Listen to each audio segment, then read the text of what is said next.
Welcome to Don Fish, and I hope you enjoy what he's got to say, because I'm looking forward to it. Thank you, sir. Hopefully you did such a good job. I feel I don't really have to go on. You filled it in really well. Well, as Peter said, I'm a prairie boy at heart. And having been born in a telephone office in Saskatchewan, from a small town where there wasn't hospitals and there weren't doctors, so my mother happened to be the switchboard operator. We lived in the telephone office, and that's where I was born.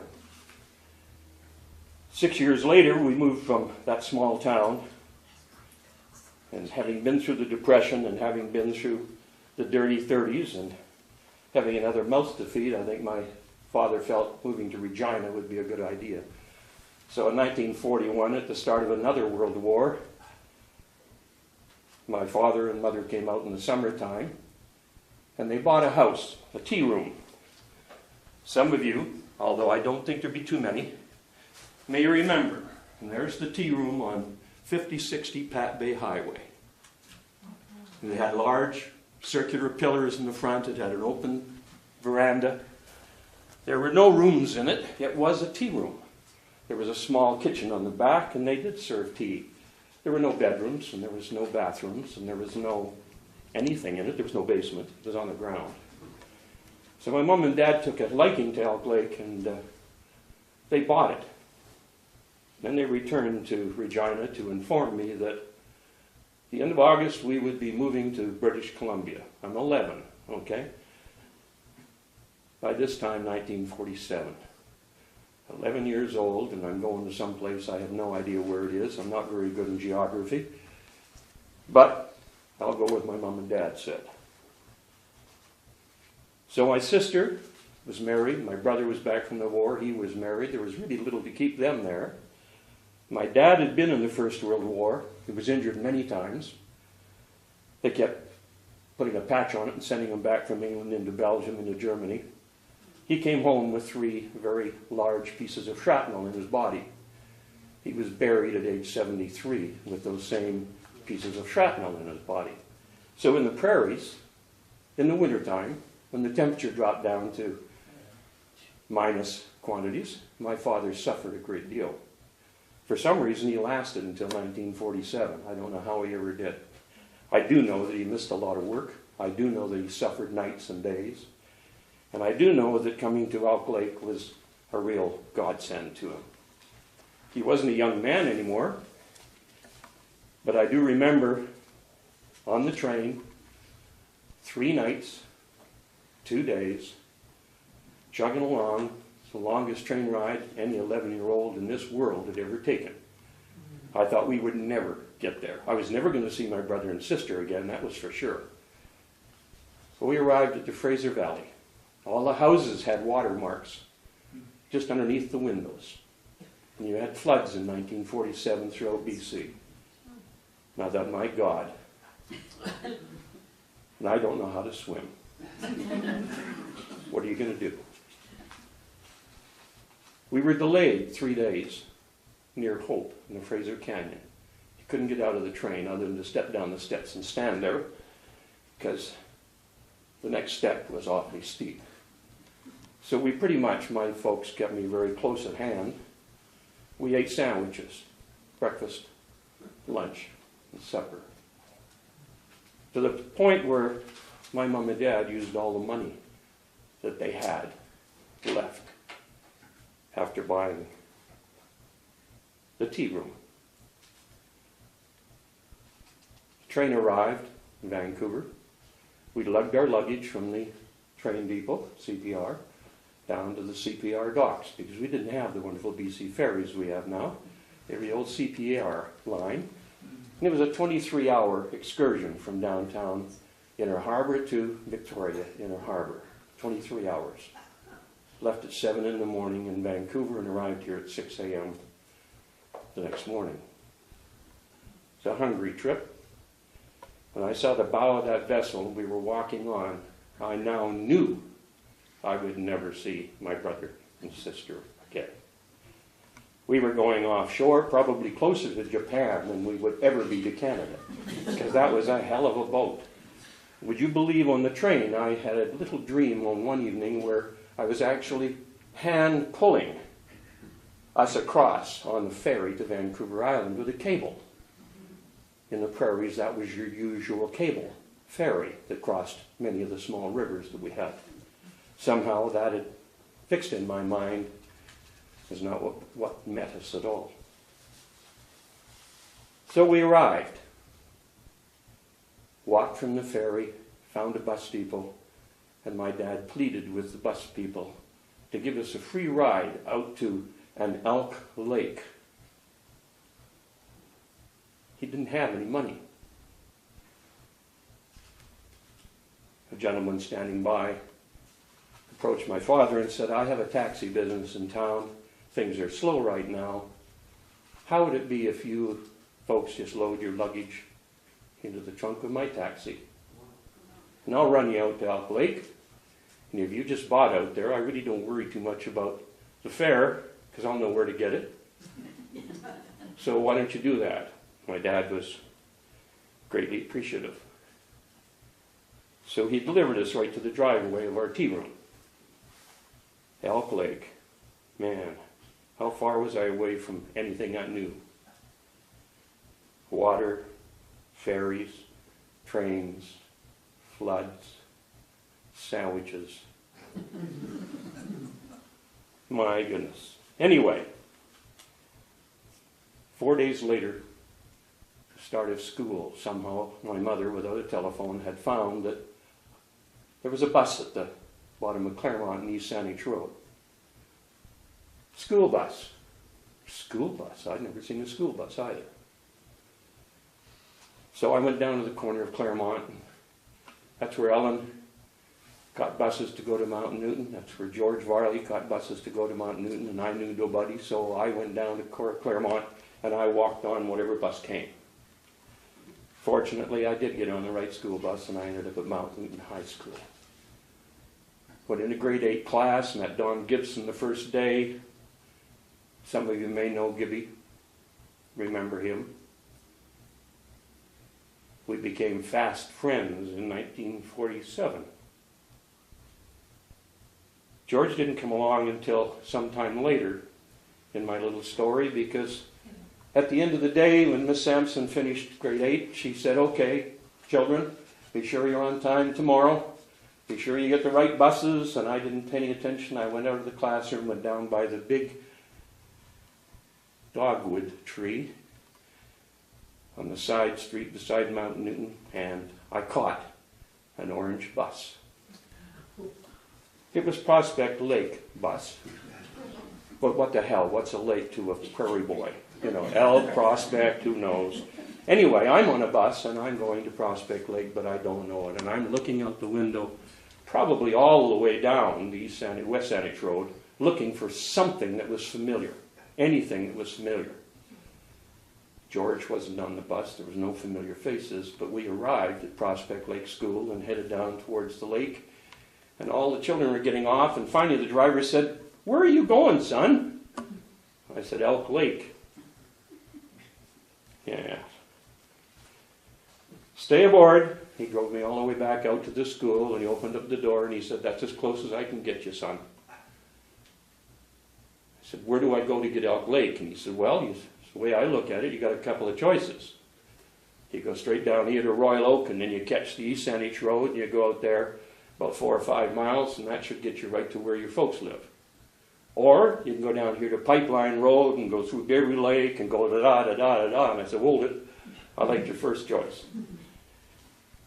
So he set me adrift. So at about 9 o'clock that night, with the help of a lot of wonderful people giving me little rides, virtually from a driveway to another driveway, and each one encouraging me, I finally found my way walking from Beaver Lake entrance to Elk Lake, to Claremont Avenue, to 5060 East Saanich Road. So the trial to get here had to be worth it, with all that I'd gone through, with all the experiences. The next morning, down at Claremont, George Varley befriended me. Said, I didn't see you on the bus coming home. And I said, nope, I went to Prospect Lake. He said, what the hell for? You live right there. And I said, yeah, I know now. And he said, okay, you stick with me. So between Gibby and George, I got through school, through the grade 8.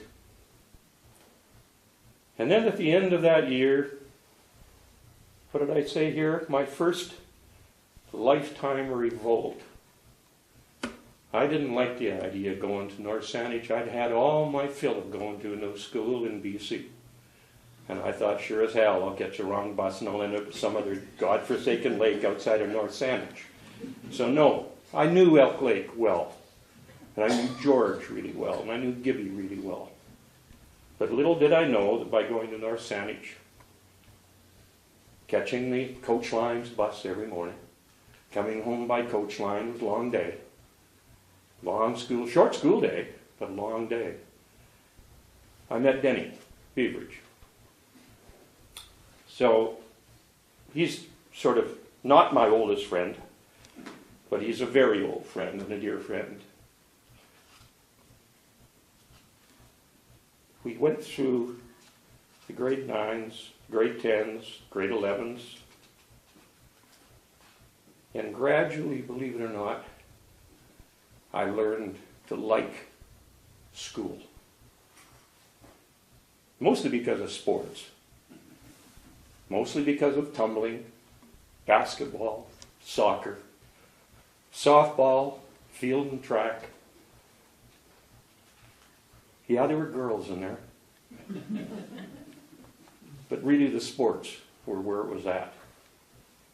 And we had some excellent teachers. And I should have mentioned Peter Thomas earlier. He was always a favorite.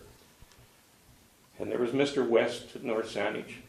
He was absolutely A1. There was Mr. Cobbett, who scared the hell out of me.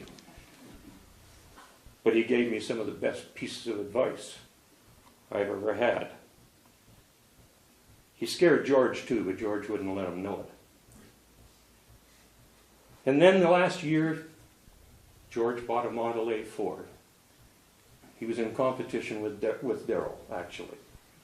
If Darrell could have these hot rods and these nice cars and spend all the time polishing them and cleaning them and get all these girls, that Model A had to do the trick. And it did, didn't it, Pat? To a degree, it did. And the stories I could tell, and I've had to change the story, sorry, Pat. But the Model A Ford was fun because we could go to school on it and we got rid of the coach lines. I guess the other thing in here that I should mention was that George and I decided to play hockey during grade 11 before the Model A. I think this is why we actually got the Model A when I think of it now. We were playing hockey in Victoria, and as we got off the coach lines on a Thursday evening, we had to hitchhike with our gear into the Memorial Arena. And we would play our hockey game and come out and get changed and grab our kit bags and hitchhike back home. Now that wasn't too bad, except it was on Quadra Street, because there was no Douglas Street, and there was no Pat Bay Highway. And hitchhiking in 1949, 50, 51, 52 on Quadra Street was really no roaring hell, except the people were wonderful. We walked it several times, but we also got rides several times. I'm not sure that would happen too much today. But the Model A Ford came into being. And that Model A Ford took us everywhere on the island. It gave us wings, it gave us so much opportunity to explore, fish, hunt, travel, see. And we really got to know Vancouver Island extremely well. A little on the house at 5060 Elk Lake, East Saanich Road. Because it was built as a tea room and built on the ground, you can imagine that living with my parents in that, without bedrooms, without a bathroom, we had a little outhouse down the back. We cooked on a hot plate. My dad had no income. He was getting $39 a month from VLA for his injuries during the First World War. They weren't old enough yet for Canada pension. Well, Dad had never worked anywhere, so he was not ever going to be eligible. My mother was not even a Canadian citizen, as she found out a few years later, having come into Canada at age 2, illegally with her parents. She didn't find that out until she filed in 1963 for old age pension, was told, you can't stay here, you've got to go back to the States. Till she found somebody that knew her at birth, could sign a notarized affidavit that they actually saw her born there and knew that she traveled at 3 years of age across the Canadian border. They finally gave her Canada pension, or her old age pension.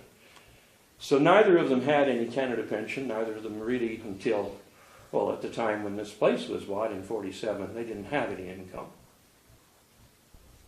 So my dad did. He worked at Jack Armstrong, some part-time work. He built cabinets, he picked berries, he did whatever he had to do to survive.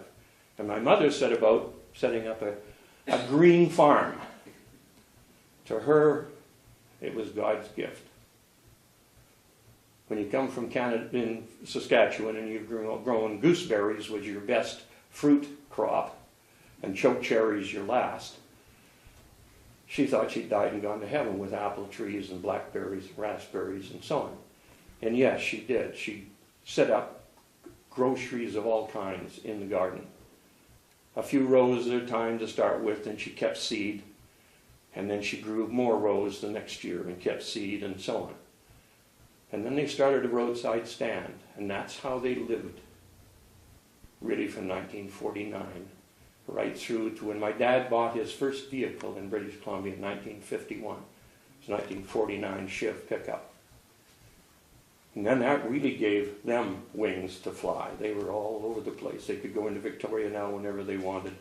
He could pick up supplies, wood supplies, whatever. So it was a pretty Spartan, but you know, I was never hungry because there was always food. There was always vegetables. And it wasn't until 50 or 51 that Dad started growing corn. And first it was a half an acre, and then it was an acre, and then it was 2 acres. And then it was a real cash crop, and we were doing really well. And they still hadn't got their pensions even at that point. But we weren't wanting. The house had been raised. My mother and I dug the basement with coal shovels on our hands and knees. And gradually we had enough money where we could rent screw jacks. Some of you may remember them. They weighed about 85 pounds each. And we were able to get, as I remember, 12 from a firm in Victoria that actually delivered them because we had no way of getting them at that point.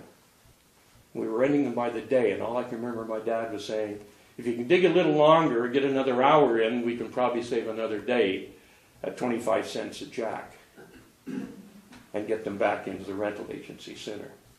But we dug the basement, and we gradually raised, and we dug, and we raised, and we dug, and we raised, and we got it raised up. And while it's up in the air, I thought, thank God that's over. Now you got to pour the forms and the foundation. So again, my mother, and some of you who do know her, she suffered through there. She only lived to 104. And in these years, right then, she was 50, 55, before 60 years of age. We used Mum on the wheelbarrow because she was the only one of the three of us that could stand up and wheel the wheelbarrow under the house at the various levels that it went up. She didn't have to bend over. She was quite short and built like a fire plug. And she knew where the dirt was going because she was using the dirt for her gardens. So we got the house up. Lovely house. Finished the floors by hand, and then we found that they were actually sanding machines, and by then my dad did have an income from the front, so we were able to rent a sanding machine for 2 nights and sanded off the floors. He built cabinets. I had my first bedroom. In my whole life, I had my first bedroom. We had an indoor bathroom. Closed in the veranda, made it into a home that I think my dad felt that's where he was going to die. Now I have some progressive pictures here of what the house looked like, and all the greenery that they planted, and the fruit trees around it, and whatever, and we were very happy there. In 1953, having left North Saanich in 1952, I became part of the first graduating class from Royal Oak High School, the new high school. Robert Price was the principal. I was going to mention my teacher's name, but I won't. Well, I will, because she deserves at least a mention. It was Miss Rice. And she and I didn't hit it off very well at Mount Newton, and we hit it off even less well at Royal Oak. She was an English school marm who taught French. Unfortunately, not very well. To this very day, I don't speak French. And I think if I'd had the best teacher in the world after Miss Rice, I still wouldn't have taken French. So there you are. You get the whole range of teachers. One-armed Mr. Cobbett, who taught me things out of fear, whom I respected, and other teachers who struggled to do their life's work and left me with the wrong impressions. My fault, not hers.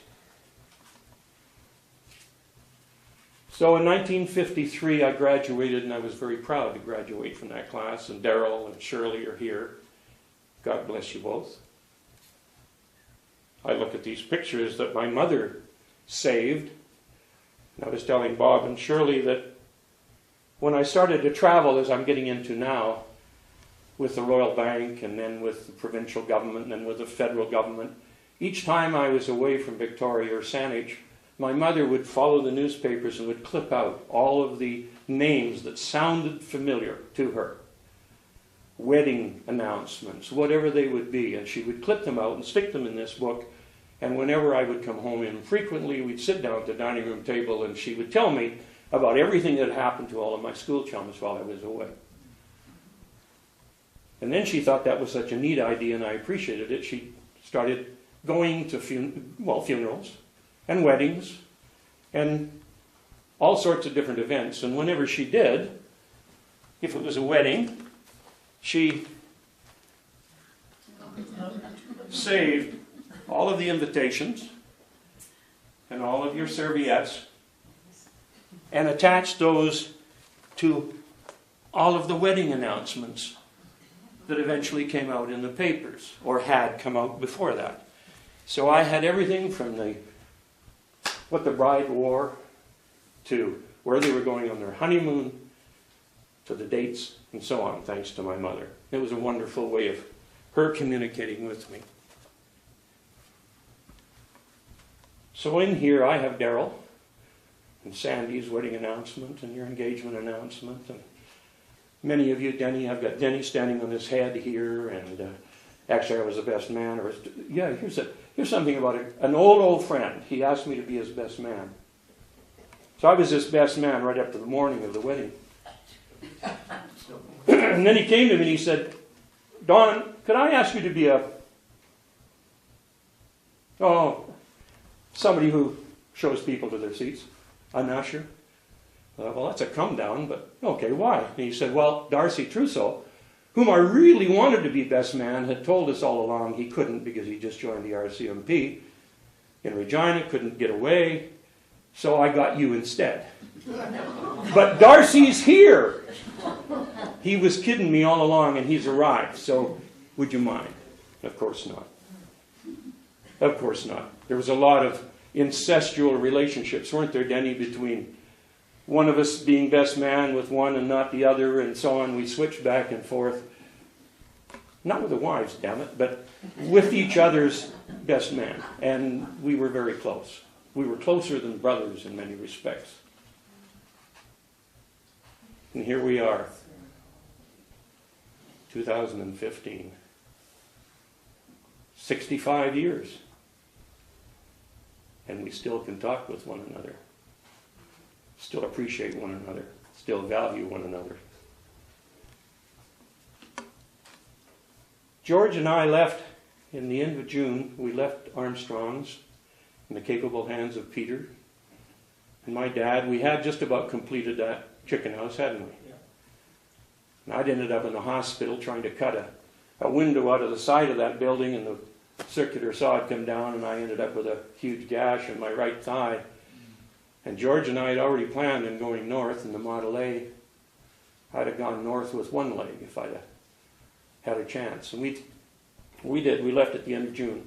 Drove over the Malahat with a Model A, lost a cylinder on the way up, coasted down the other side.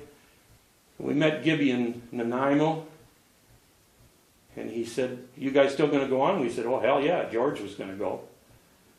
He said, "Good, we'll get over to Vancouver, get to my uncle's place, and I'll fix the motor." So we did. We got over to Burnaby, went down to a junkyard Sunday. We bought a block and all the assembly.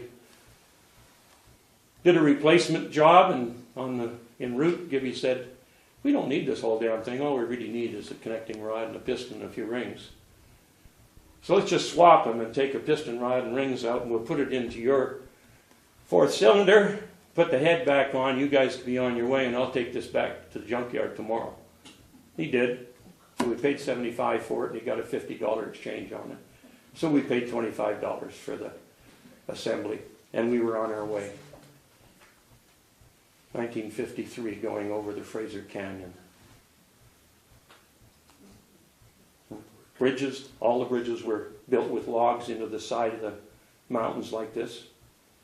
Logs laid across the top, and as you went across, every log was loose. Single lane traffic, whenever we were told at Hope, this is a truck route, it's part of your Trans-Canada, such as it is. Whenever you meet a vehicle coming down, you guys get the hell out of the way. Well, if you know George, he wasn't about to get out of the way easily. He would much prefer to stomp on the gas and try to get across the bridge than to stop and back up. So I was hanging on for dear life. We had to stop a couple of times. We got north of Spuzzum, up near Spence's in that area. We blew a gas line, and that didn't stop George. He said, "Here." He grabbed his hanky out, undid the bonnet, threw it in the back seat, wrapped his hanky around the end of the copper tubing, said, "Hang on to this." And I said, "What good is that going to do?" And he said, "Well, we're going to get up to Cache Creek." I said, "How the hell are you going to do that?" He said, "You're going to lay down on the fender, right down in here, and just keep that copper tube in that." And that's the way we got to Cache Creek. And if you've driven with George inside a vehicle, hey, it was no treat hanging on that fender on the outside. One hand here, the other hand, head down and bugs and you name it. It was really something. We got there. Couldn't get through Cache Creek. It was flooded. We were towed through with a bulldozer. That was something. I had pictures at one time of the bulldozer pulling us through.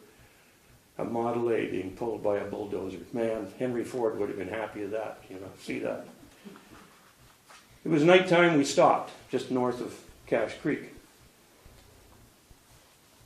George threw a sleeping bag out on the road. He was tired. He'd driven a lot. Something that George would have to tell you about. Nobody else drove his Model A. He was out laying on the side of the road. Train came by. He said, "Jesus, we're awful close to the tracks." And I said, "Yeah, but we're off them." "There's snakes up here, Don?" And I said, "Oh yeah, there's rattlers." Next thing I hear is a scramble and a scratch. And there he is. He's got a sleeping bag on the roof of the Model A, and as he's up there, there's no bloody way he's touching that ground again. He never did by the snakes.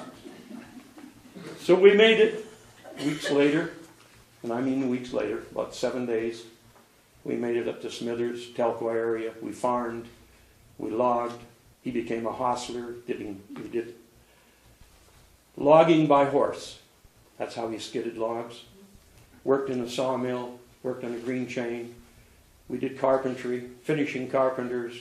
We built warehouses, worked for Coca-Cola for 4 weeks, building a warehouse in Smithers. We ended up in Kitimat.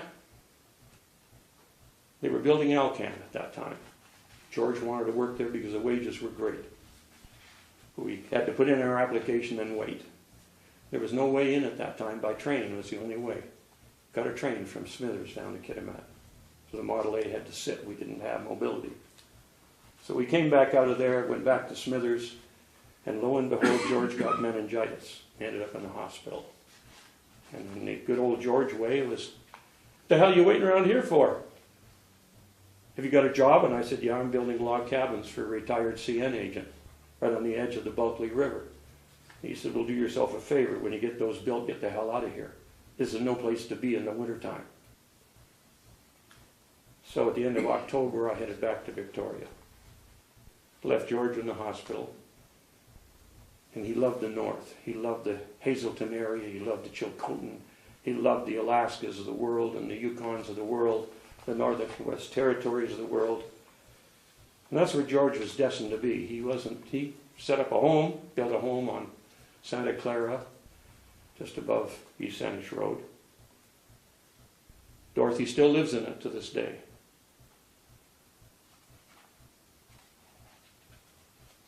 He taught me more in my travels with him about life.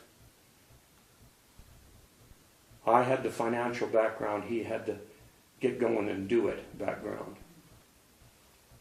I could never keep up to him in anything. It didn't matter what I tried to do. There were times when I thought, I'll catch him here. I'm more athletic than he is. I'm bigger than he is. I'm stronger than he is.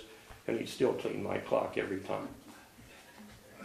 I still vision him loading green railroad ties. Creosote-soaked railway ties, 2.5 cents a piece. From off the side of the track, up a ramp, and up onto a flat deck. And had to stack them in a crisscross manner. 2.5 cents a piece. I was struggling with one. George was taking 2. I had to help him get the second one on his shoulder, but he'd still get up that ramp and get it offloaded. So. Great individual.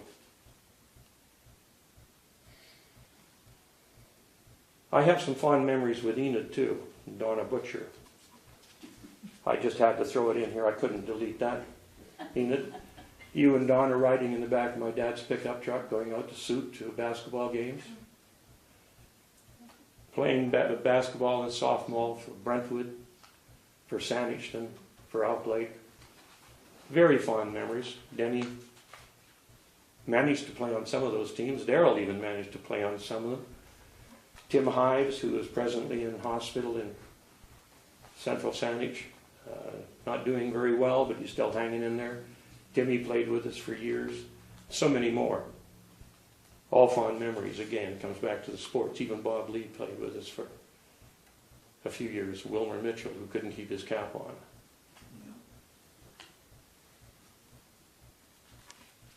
My dad became concerned when I came back from the north. I didn't have a job. I wanted to be an electrician, like he was. Like he had been in Regina. No such thing in BC in 1953, 54, 55. Things were tough. So he happened to tell his bank at the Royal Bank on Douglas Street that he had a young man at home that was eager to find work. Was there any chance of any work in the bank? And Graham Gary, who was the assistant accountant, said, yeah, we're screaming for young people all the time. And Dad said, fine, I'll have my son come in. So I was taken down to open a bank account at the Royal Bank on Douglas Street. I was introduced to Graham Gary. I was interviewed. I signed an application.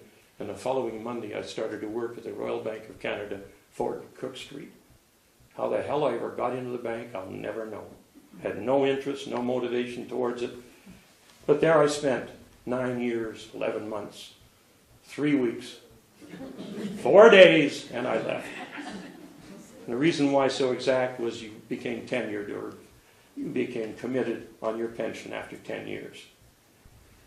The bank did me well. I traveled all over. I was in Burnaby, I was in Prince George, I was in Kamloops, I was in Prince Rupert.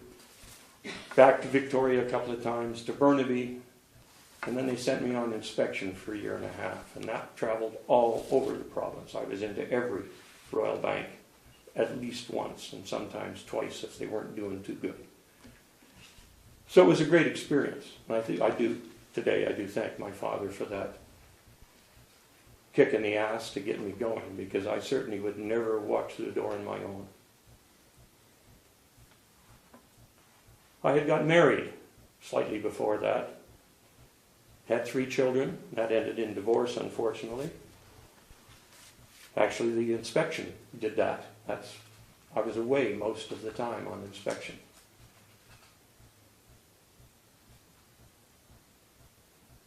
I then opened a soft spray car wash franchise in Burnaby. After I left the bank, became an entrepreneur, sold franchises for soft spray car wash. The first wand-type car wash to come into Western Canada. I had a partner, Barry Hooper, wherever you are. He eventually became a millionaire because I couldn't stick it out and I couldn't find the financing to carry on with him as fast as he wanted to go. And he hung in there and eventually became quite well to do. He just sold Yellow Point, a resort outside of Nanaimo about 7 years ago. It was the last I saw of Barry, and I understand he hasn't done too well since, physically, health-wise. In 1967-68, and I've heard Carol talk about this, was when they decided to expropriate all the properties along Elk Lake on the west side of the highway. They were going to do the 4th widening of that highway since 1947. Many of the other widenings were just taking out the kinks, knocking out the bends and that type of thing. But this was a super duper one. They wanted everybody out. And I got a call from my dad, and he was sick after what he'd done on the house. With the stress of having to move and leave the farm, and what were they going to do for an income, and yes, they had pensions now. He was now getting $69 a month from the Veterans Affairs for his injuries. It almost doubled in the 10 years that he'd been on the coast. Well, almost 20 years now. So in 1967-68, I came back to the island, and I worked with the residents up and down Pat Bay Highway. Found out what their concerns were, and just about every one of them were elderly, and just about every one of them, this is Joan's mom and dad. You weren't going anywhere. Your folks weren't going anywhere. My folks certainly weren't. They're being told you have to get out and find another place. Forget about the farm, forget about your vegetables, forget about your fruit trees, forget about all your work and your effort. We'll give you a good price according to real estate values and just get out. And we'll give you a reasonable period of time, 90 days. So my dad's health was going very quickly. My mother, on the other hand, said, fine, bring them on. You have to carry me off this property because unless I can find another place like it, I'm not going anywhere. I went into Victoria and went to what was it called, the CRDC at that time. And there was a very nice gentleman in there by the name of Mr. Vickers. And lo and behold, Mr. Vickers happened to be my #1 client from the Royal Bank of Canada, 1956 vintage. Wonderful gentleman. He used to be the head financial officer for Safeway Canada in Western Canada. Liked him then and really liked him when I saw him sitting behind that desk. He knew me right off. He knew my name. He'd been looking forward to seeing me, wondering if it was the same Don Fish that he'd known years before. When I explained what my concerns were, he said, fine, convene a meeting and I'll come out personally. I'll talk to residents and we'll see what other options. The end result was every resident was given 3 options. You could move your house. You could sell your house individually if you wanted. Or we'll still buy it from you, but we'll do it at an enhanced price. Very fair enhancement, I might suggest.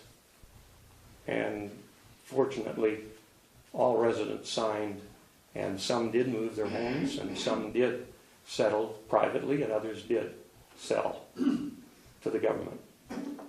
Unfortunately, the damage had been done, and my dad successfully left, moved to Quadra Street with my mother, but then had a series of many, many heart attacks and passed away. The stress was way beyond what he could handle. I guess what he'd done from the war to the time we got off the ferry to the time we'd renovated the house, to everything else and all of his worries, trying to support his family and do what was right. This was just sort of the final end, to have your retirement place pulled out from underneath you. Anyway, my mother survived. She loved Quadra Street, thanks to people like Malcolm Polson and many others. They came and cut her lawn, and they came and did repairs and kept her company, and many other friends, old school chums of mine, kept in touch with her. But alas, she had no one here. I wasn't here. I was all over the damn map. By now I joined the provincial government. I was with Labour Standards. I became the first human rights officer in BC. I was doing my own human rights prosecutions in Terrace and Smithers. A lot of the discrimination against natives, a lot of sexual discrimination, discrimination against women, age discrimination. So that was exciting for me, and I really wasn't thinking about home or Saanich or Victoria or Mum or anything. But when I did come home, I was brought up to date pretty quickly with what was going on here. But she decided, without Dad, there wasn't any concern about the weather. She didn't mind the cold. She decided to go back to her hometown in Saskatchewan. And she did. She moved in, 1986, I think, was the year that she relocated back to my birth town, actually. Fortunately, Denny, Evie, I was looking at a picture today with you and Dorothy and George and Don and Val Lyon, all visiting my mother sometime in her 90s. I don't know whether it was 90, 95, somewhere in there. So she actually saw a lot more of maybe some of my friends in Saskatchewan by moving back to Saskatchewan than perhaps she did here. She loved young people. She went to most of my basketball games. She went to most of my softball games and thoroughly enjoyed them. That was their major form of entertainment. I'm not sure my dad was that enthused, but he drove, so he had to go when Mum was there.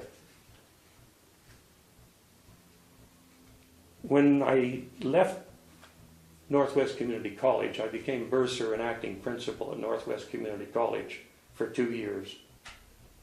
It was right at the change when the NDP had taken over the government in the early 70s in BC, and they changed all the vocational schools to community colleges. It was quite an upheaval. I was hired by the community college as their bursar and their acting principal to find another principal in place of the vocational instructor that they had leading the school. That job being done, I then left there and went with the federal government. Spent 19 years, again, traveling around the province. Various communities within the province of British Columbia. Remarried and divorced. Remarried and divorced. Ellen and I could set up a shop. I think we have 7 of such relationships between the two of us. Ellen's, she's a piper compared to me, actually. She's only had 2 marriages that have, and one, her husband passed away. I finally ended up retiring officially in 1995. Had little association with Elk Lake, little association with really very many folks in this neck of the woods. Decided that I was going to stay on the island, probably be Campbell River, and I built a home, Saratoga, on the beach.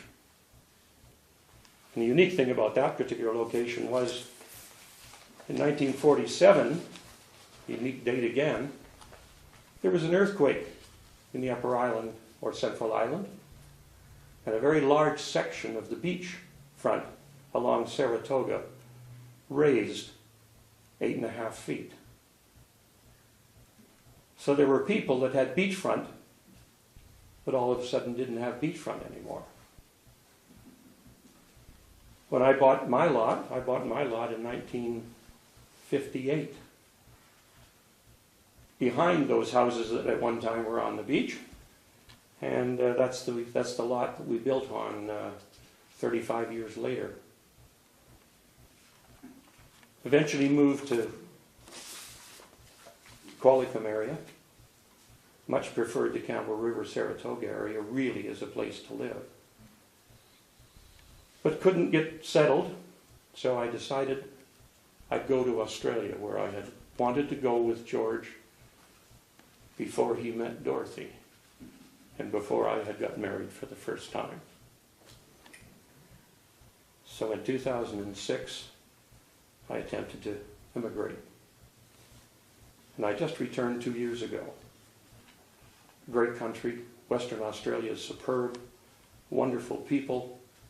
And I make a mistake every time I talk to one of the Western Australians, because I try to compliment them, but unfortunately I offend them. Because I say, you know what you're like? You're just like Canada in 1970. And that is a compliment. Because there is no vandalism and there is no street criminalization. The courts are very simple and very thorough. The young people are terrific. You don't lock houses. It's a great environment. It is 1960, 1970 Elk Lake, is what it really is like.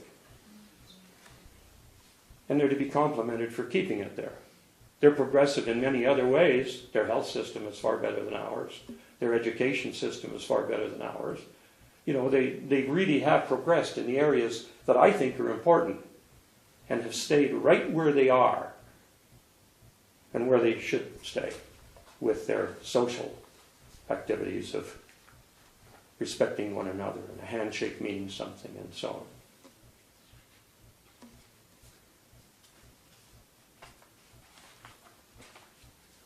The final phase of my life was to be hired by the United Fishermen and Allied Workers Union between 1997 and 2003, before I went to Australia, when all the commercial fishermen were losing their boats and losing their licenses. The government really didn't care too much about the fishermen. Just get out. Stop fishing. We've made a mistake. We screwed up the fishery on the East Coast, and now we've screwed up the salmon fishery. We don't want people fishing anymore. So we're revoking your license and we're buying your boats.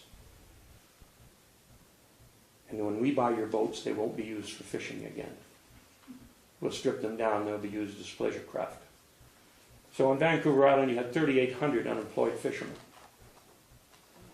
Your average education was grade 4.5. Land skills almost zero, because some of those kids had been born on boat, spent their entire life on boat. So I was hired to set up a training program to retrain these commercial fishermen in land-based skills. Try to find something that they had learned aboard that they could come back and do in civilization on land. The most satisfying job of everything that I've done, that 5 years, was absolutely wonderful. I'll sum it up by saying, I wish I had kept a little card that I got from a 2-year-old and a 4-year-old daughter, native, in 2003 at Christmas time. They came to my house and they gave me the card. And it said something like, "Thank you, Mr. Schiff, S-H-I-F, for teaching," it was spelled rather strangely, "my dad how to read. We have got very tired reading to him at bedtime."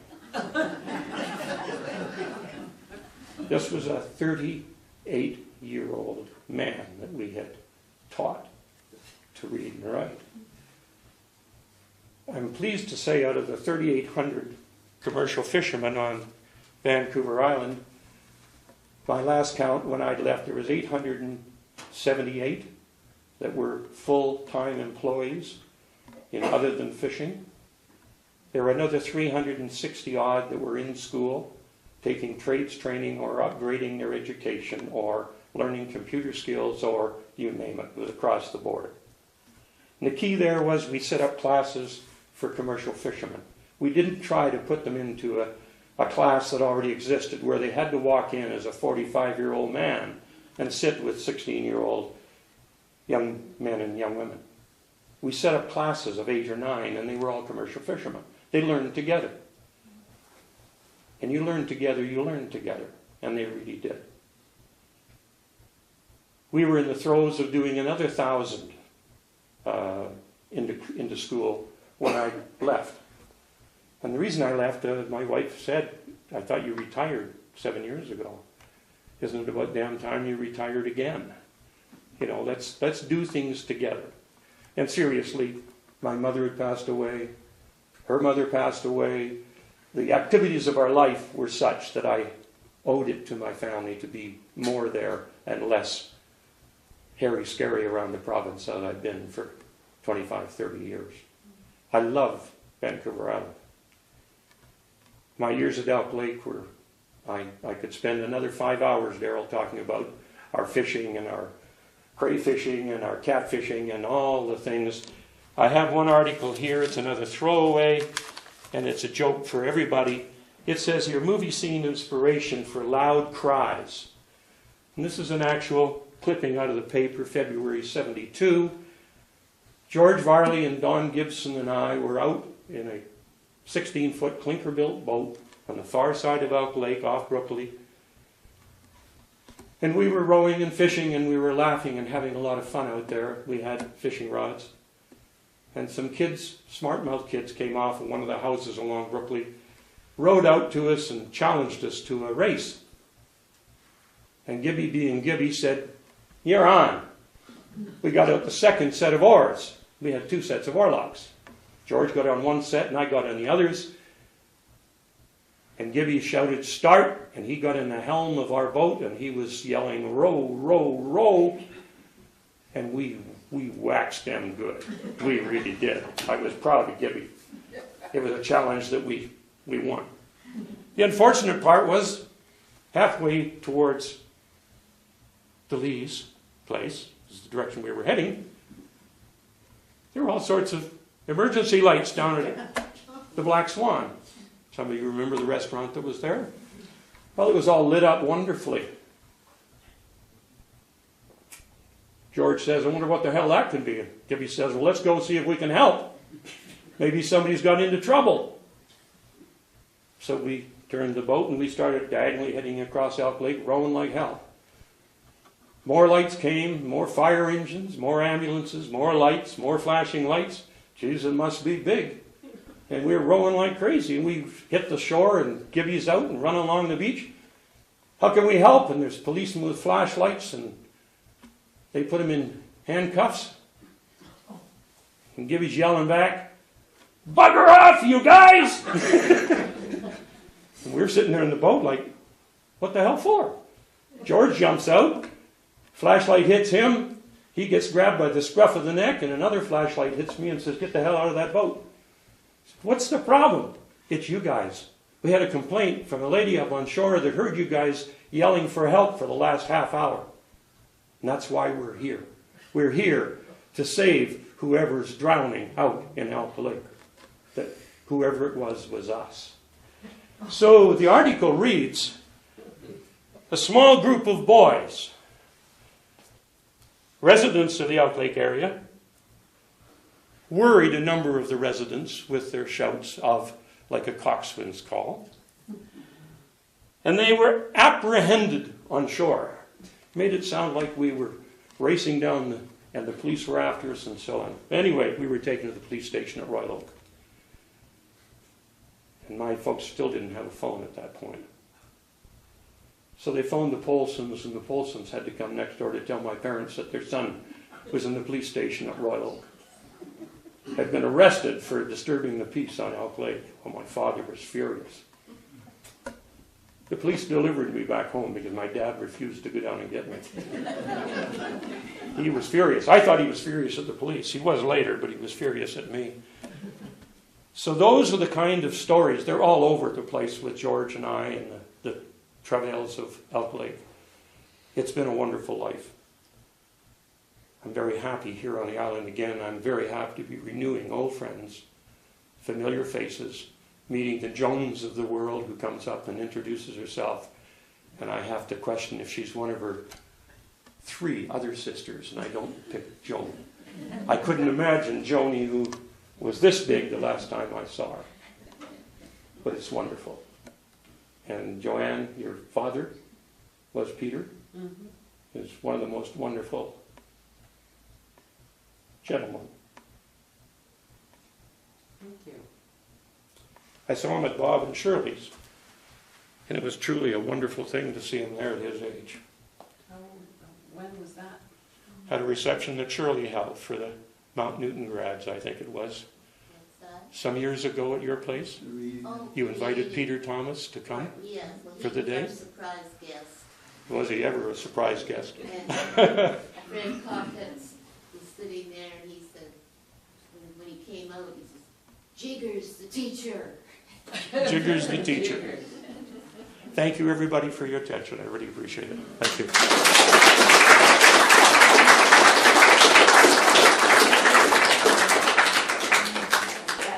Daryl gave me a piece of advice. He said, whatever you do, just get up there and throw out a few useless lines so that I can sort of get you focused, and I'll cut them out of the presentation anyway. So, first 3 or 4 pages probably, Daryl, are going to be cuttable. All right? You can hear, I hope my voice lasts. I've been struggling with a bit of a cold. And having put this off 3 months, and Doug being ill before me, and that scared me, so I really didn't want to come down if you were going to get sick on the podium. So I thought, no, I've got to go. I've got to go down and get it done. So I thought the first thing I'm going to do is phone the doctor. So I phoned my doctor yesterday and hung up the phone, and Ellen said, "You going to the doctor?" I said, "Yeah." So why?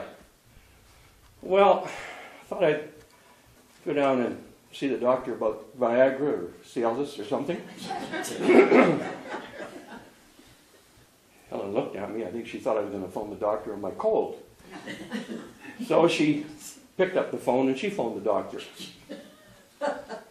She hung up the phone and I said, "What are you phoning the doctor for?" She said, "If you're going to start using that rusty old thing down there, I'm going to get a tetanus shot."